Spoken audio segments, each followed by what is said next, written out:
आणि यानंतर बातमी ती म्हणजे मनोज जरांगे पाटील सध्या नाशिक दौऱ्यावर आहेत। छगन भुजबळांच्या राजीनाम्याबद्दल ते म्हणालेत की छगन भुजबळ राजीनामा देणारे नाहीत, घेणारे आहेत। भुजबळांनी राजीनामा द्यावा की नाही यामध्ये मी पडणार नाही, तर मी त्याच्यासारखा खालच्या दर्जाचा नाही। छगन भुजबळ यांनी नाभिक समाजाचा अपमान केलाय, त्यांनी माफी मागावी। ते गोरगरीब लोक आहेत, त्यांचेच आहेत। माफी मागितली नाही तर मी अपमान केला, आता मी माफी मागणार नाही, नगरूर आहे असा अर्थ निघतो, असं मनोज जरांगे पाटील म्हणाले। असं द्या म्हणून देत असतो हे देव, द्या म्हणून देत नसतो देव।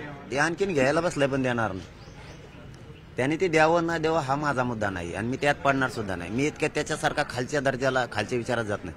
फक्त त्यांनी जे नाभिक समाजाचा अपमान केला त्याची माफी मात्र ओबीसीचा नेता खास तेव्हा असला त्यांनी माफी मागायला पाहिजे।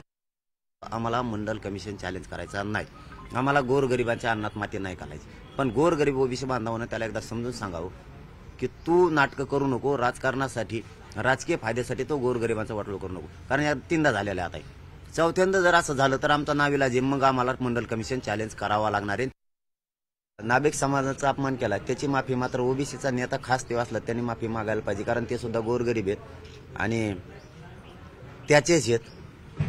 त्यांचा जे अपमान केला आणि त्यांनी जर माफी नाही मागितलं त्याचा अर्थ असा होतो की जाणून बुजून अपमान केला, मी नाही माफी मागणार, मी मगरूर आहे, माझ्या अंगात मस्ती आहे, असा त्याचा अर्थ होतो। आणि यानंतर बातमी पालघरच्या डहाणू इथं आदिवासी विद्यार्थ्यांना शिक्षणाच्या मुख्य प्रवाहात आणण्यासाठी संजिता मोहपात्रा यांनी आदिवासी विद्यार्थ्यांना बंगलोर आणि मुंबईची सहल काढून बाहेरचं जग दाखवलं। त्यांच्या या कामाचं सगळीकडे कौतुक होत असताना संजिता मोहपात्रांची अमरावती इथं जिल्हा परिषदेच्या मुख्य कार्यकारी अधिकारीपदी नियुक्ती झाली आहे। अमरावती जिल्ह्यामधील चिखलदरा धारणी हा मेळघाटातला आदिवासी बहुल भाग असून मोठ्या प्रमाणात आरोग्य शिक्षणाचा दर्जा सुधारण्याची गरज आहे। अंधश्रद्धा देखील मोठ्या प्रमाणात फोफावते आणि विद्यार्थ्यांसाठी विशेषतः शिक्षण, आरोग्य आणि रोजगार निर्मितीवर आपण भर देणार असल्याचं संजिता मोहपात्रा यांनी सांगितलंय। माझ्यासोबत संजिता मोहपात्रा आहे। मॅडम मला सांगा, आपण पालघर जिल्ह्यात प्रकल्प अधिकारी म्हणून काम केलेलं आहे। तिथल्या मुलांना एका वेगळ्या वातावरणात नेण्याचा आपण प्रयत्न केला। तीच परिस्थिती अमरावती जिल्ह्यातल्या मेळघाटात आहे।